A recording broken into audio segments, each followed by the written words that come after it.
And welcome back to Learning to Give. I'm Fred Martino. We have a great half hour ahead for you now as we move into the classroom and really making civic engagement lessons in our classrooms in Michigan and around the country very important and very real for our students and for our teachers. We have with us some educators and the Executive Director of Learning to Give with us. Joining us is Serena Kessler of Romulus High School. Also, Greta Hendricks Johnson from Detroit Public Schools, Van Zyl Elementary. You teach fourth graders, right? Yes. Okay. And we also have Dr. Cathy Agard, the Executive Director of Learning to Give. Thank you all for being with us. Sure. We have a lot of great questions for you, too, and we're going to start out here today with Ramona Purdy. Hi. Hi, how are you? Good. Good. My question is, among the multiple school reform initiatives, what is unique about the Learning to Give project? I can take that, Fred, as a start, and then have Serena and Greta comment. Learning to Give was very carefully crafted to make sure that we had included many of the school reform efforts to be supportive of those. The things that make us unique are that we're K-12, that it's deeply integrated into the curriculum, so a teacher doesn't have to stop to teach about civic engagement. But in fact, we're surfacing what already exists in the curriculum. So for example, a lesson that would normally be taught, we have a great lesson at the elementary level where we're teaching about suffixes, but the words used are selfishness versus selflessness. So it is embedded right into the core curriculum of school, so teachers don't need to take extra time. We meet all of the state standards, virtually all of the state standards in the social studies, so we're able to be taught easily in schools. And perhaps one of the most vital parts of Learning to Give is that it has been teacher created and teacher tested. And so real classroom teachers have taken a look at this and are the experts. And I don't know, Serena and Greta, if you wanted to talk a little bit about how you've used it in your classrooms. As a pilot teacher for Learning to Give, I began probably about 3 or 4 years ago. And I saw it as a perfect opportunity to bring philanthropy into the classroom, to make the children familiar with that big word, philanthropy. And actually, I was teaching first grade at the time. And what's wonderful about Learning to Give, the lessons are already in place, easy to be implemented right into the classroom without a lot of pre-planning. So with first graders, I wanted to get them and lay the foundation for them to become active in the community. And before I could teach my children how to share their time, talent, and treasure for the common good, I wanted to also build a foundation for caring, because that's the one thing that I noticed, and we all know that children are very selfish individuals, as human beings are in general. So I wanted to build that camaraderie in the classroom, and I found a perfect lesson for that, which was entitled Sharing Our World. So one of the activities with the first graders was to simply gather them in a circle and hold hands, which a lot of the children did not want to do at first. But once we broke down those barriers and they began to see the commonalities between all of us, it just made a wonderful, wonderful exercises for us to get together, touch one another, feel one another. And then when they began to care about one another in the classroom, then we were able to take that same caring attitude and take it out into the community. And we're fortunate enough to have a nursing home right near our school, which is only about 3 blocks away. So we were able to then join in with the nursing home and walk the children there and actually build a generation-to-generation relationship with the elders. And our children went and they visited and they sang songs and they planted flowers. And then we built a relationship that is ongoing, and it's been going on now for about 4 years. So even the first graders now are still going to that same nursing home. So Learning to Give is just a wonderful opportunity to get our children involved into the community, and first of all, just to learn how to care about one another, to realize that we are all in this together. Serena? I think going back to what makes it unique about as an initiative, again, it's created by teachers, so it's very user-friendly. and there's an excellent website that's very accessible. So And that's learningtogive.org? Correct. Okay. Yes. Thanks, Fred. and so every year, as I create my year plan, I plan big projects that we do that are Learning to Give units. But the other really nice thing about it is on those days that busy teachers often have when, what am I going to do tomorrow? I know I need to cover these things in the next week.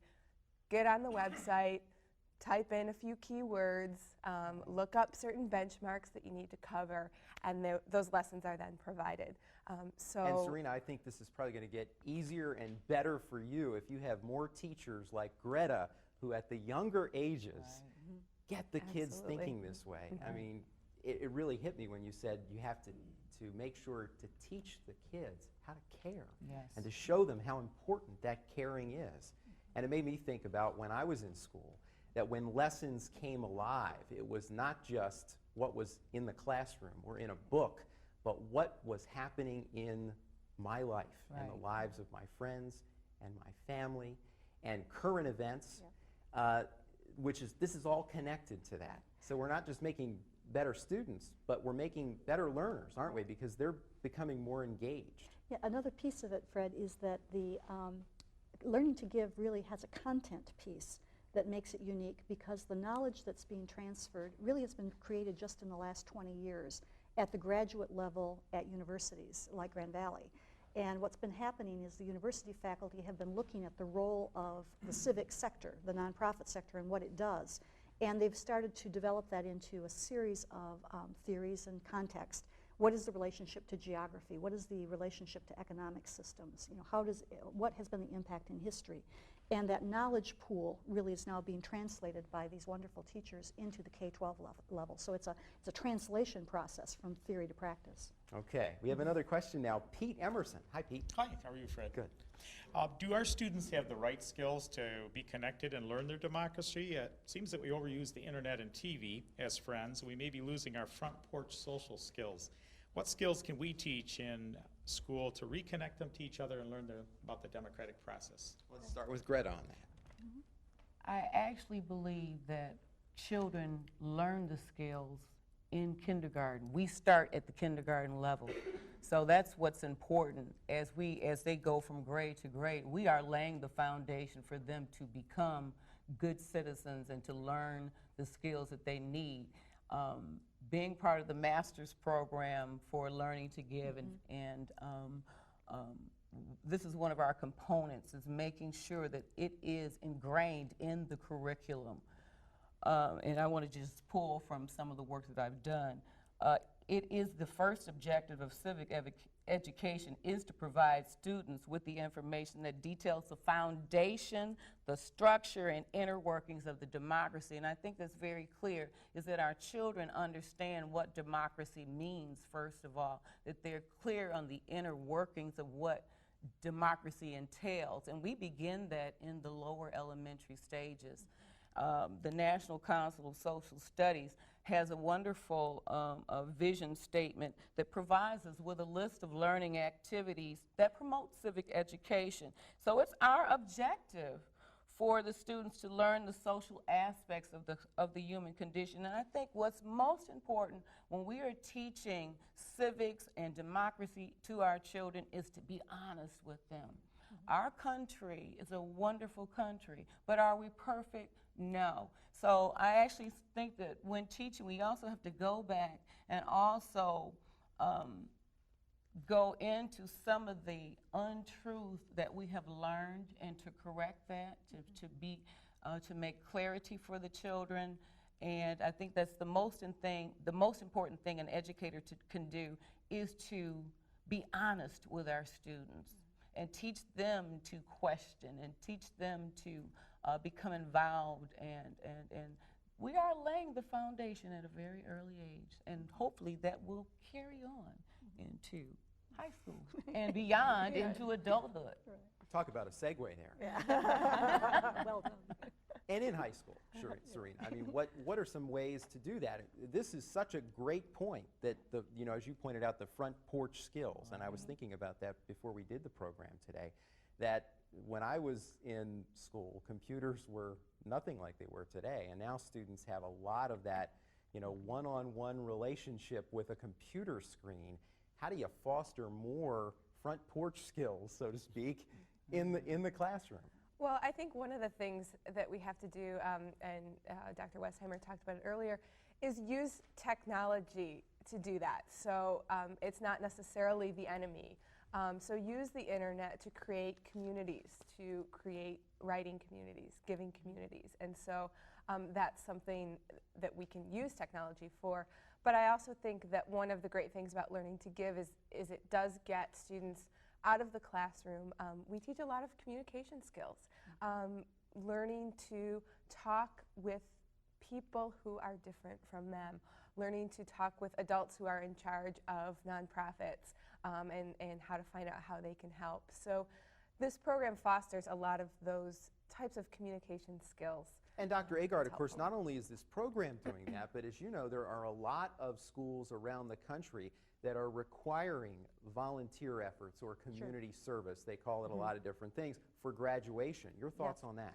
Well, we haven't really taken a position on it. I would say that our preference would be that it not be required, but that it is such a wonderful thing that students want to become involved with it. And I think it depends on how it's done, but students will, again, they know what's honest and what's not. And if they really are being asked to do something of substance, then they get excited about it because it's real. So often we engage young people in things that are pretend, and they know it's pretend. So I think the reality is there. Another comment I would make about this front porch piece is that what you see happening, I think, is the development of some skills in the classroom that allow for what we call civil discourse, so that people can learn to disagree agreeably. There has been sort of a spirit of meanness that has come into our society that says because we disagree about something, we don't like each other. And if we can find a way to have people learn to trust each other, then people say, I may not agree with you on this issue, but let's go bowling or let's go have a pizza. It becomes less personalized. And I think teaching young people that you can disagree is a really important skill in a democracy, and we've lost some of Wow, that. did you hit on something there? I mean, Yeah. if children are watching some of the television programs today or listening to some of the radio programs, not only can you not agree to disagree, but sometimes the other point of view doesn't even get a chance to be aired, right? If you think about the most powerful teaching tool that we have, which is television, it's auditory, it's visual, it comes right into the living room, it's very engaging, and what we're teaching is Survivor. What we're teaching is people yelling at each other and speaking over each other and trying to and you rarely hear someone saying, "Good point, Fred. Let's talk about that." And it also creates a world where there are no in-betweens, right? That's correct. There's right and wrong, there's left and right, and there's nothing in between. And if you don't agree with me, you're a bad person. That's Very good point. Very good point. Just You want to add in piggyback on off that, of Greta? What Cathy said. So many of the learning to give lessons involved for the children to work in cooperative groups. And in those cooperative groups, they learn a lot of those socialization skills that are so pertinent to just society itself, but learning to respect someone else's opinion and giving someone else a turn. So we're laying the skills that will be that will provide them to become productive citizens. And now it's Julie Kitchell's turn. Hi, Julie. Hi. My question is, how comprehensive is the Learning to Give program?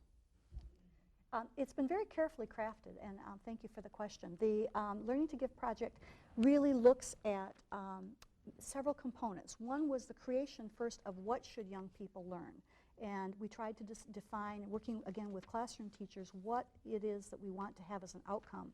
And that's that young people will be able to know the role of this sector compared to government and business, that they'll understand its relationship to a civil society, that they'll understand internally why people are altruistic and what jobs exist in the culture, and also that they will have skills. In addition, we've done a lot of work, as you know, with lesson plan development. The teachers have been writing lesson plans, and we are working in professional development for teachers, including throughout the teacher's professional life cycle.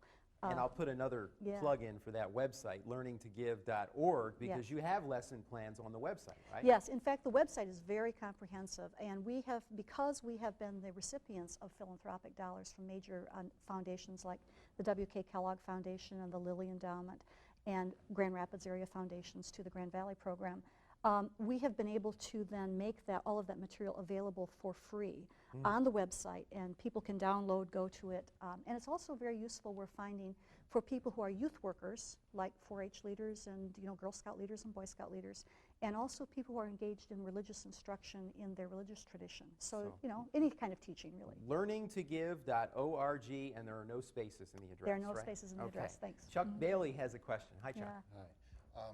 Have you seen Learning to Give make a difference in individual students' lives, and maybe some examples? Okay, why don't we start with Serena on that one? Yeah. One of the things that I've noticed doing service learning and Learning to Give is that the projects give students power, ownership, and voice.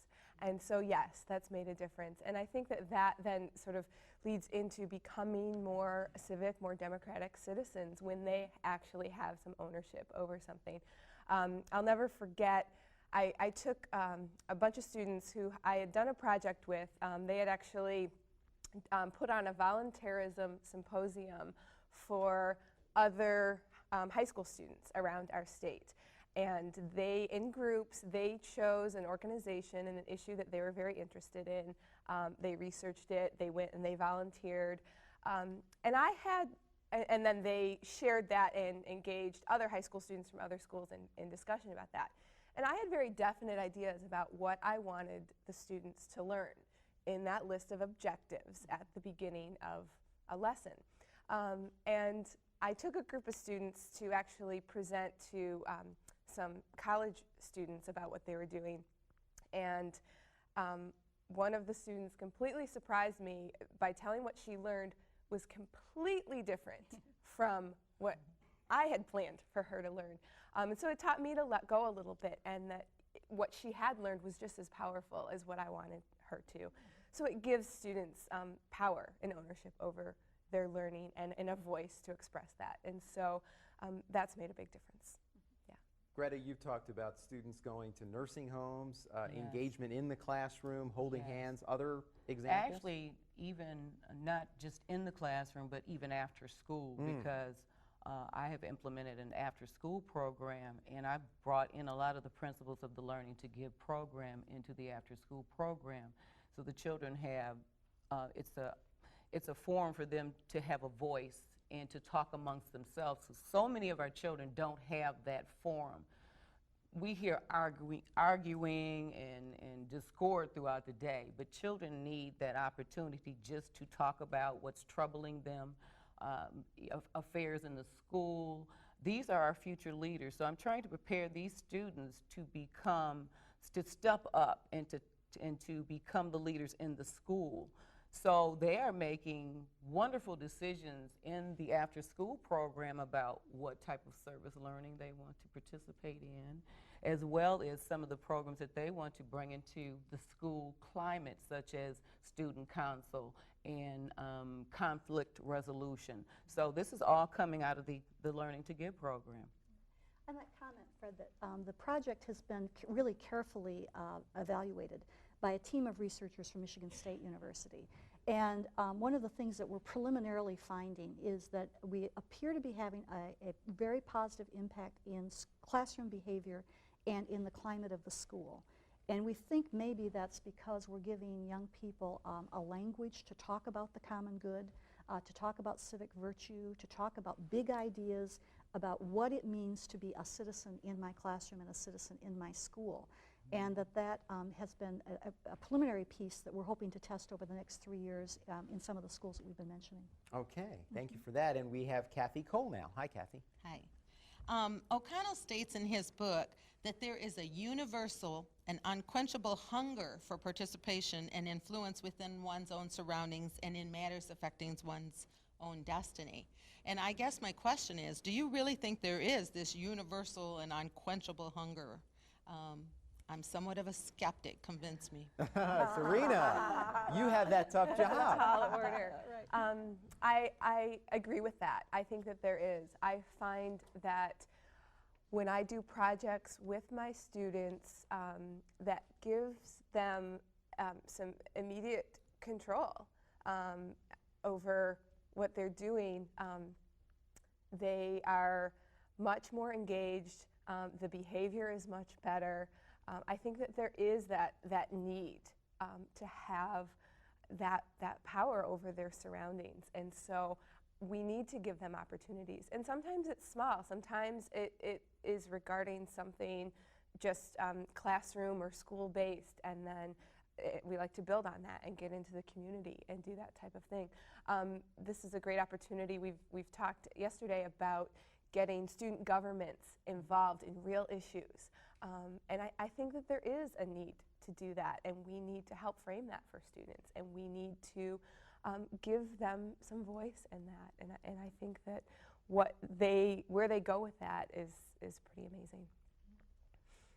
I might comment along with that there's very preliminary research being done at Indiana University in the medical school about whether, in fact, altruism is a hardwired characteristic of human beings.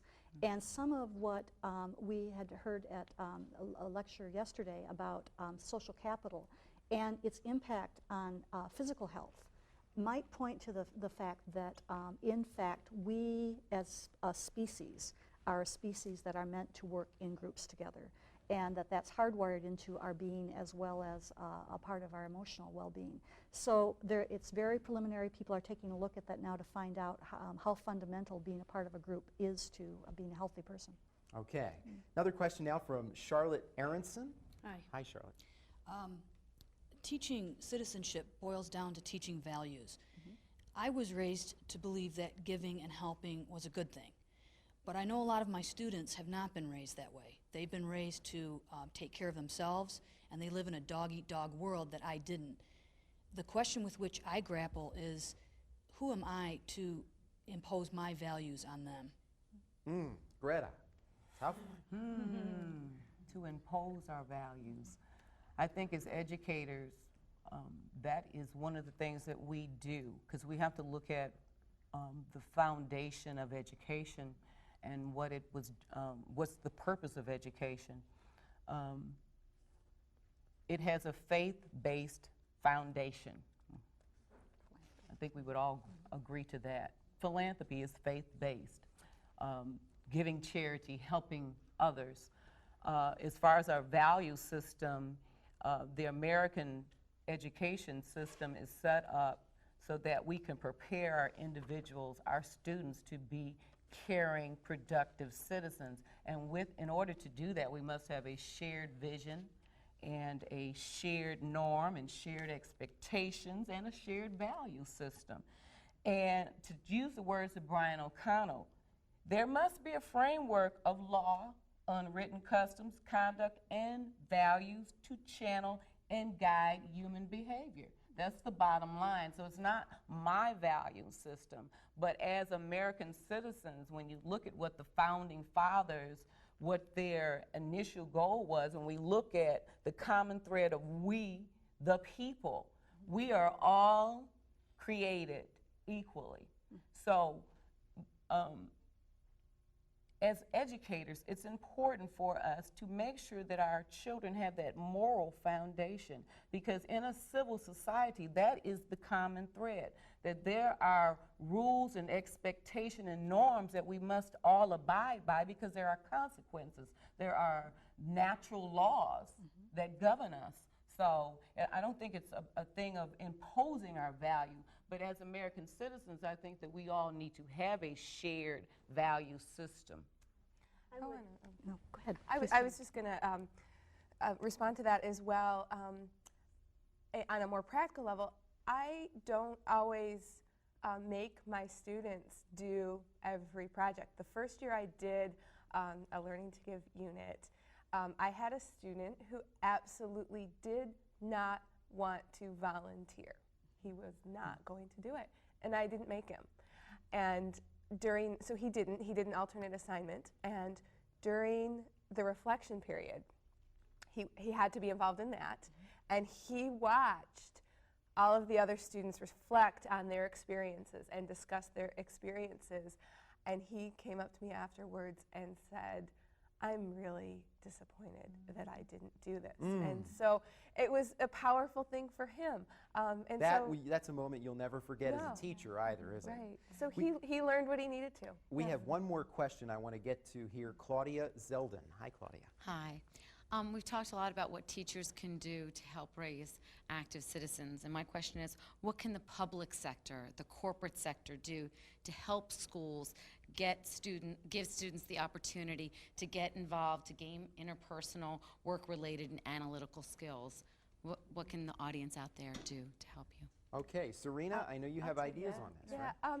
I think that they need to be willing to get involved, to partner with us, and we have a lot of organizations in our community in Romulus who are willing to do that, and who are willing to become educators themselves by letting our students into their businesses, into their nonprofits, and we have to often seek them out, and that's part of our role as educators, but then their role is to be open to that and to recognize the common good that, we are a village and that we are all part of educating our students. And so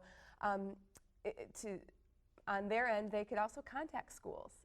We'd like to get involved in educating your students. What can we do? What opportunities can we provide? And Greta, you mentioned partnerships with nursing school, or with nursing homes, rather, and there are many more opportunities too, And in fact, there was a major corporation that was located near our school, and we were able to pull the engineers in to be mentors. So I think it's important for our children to see us model the behavior of giving. Okay, Dr. Agard, 10 seconds. Greta took my line. I think that we are really all teachers of children, and we are fortunate to have so many wonderful teachers on the front line serving not only as parents as well as teachers, but we all are, and we all need to model this behavior. Thank you all for joining us. Thank you at home as well. I'm Fred Martino.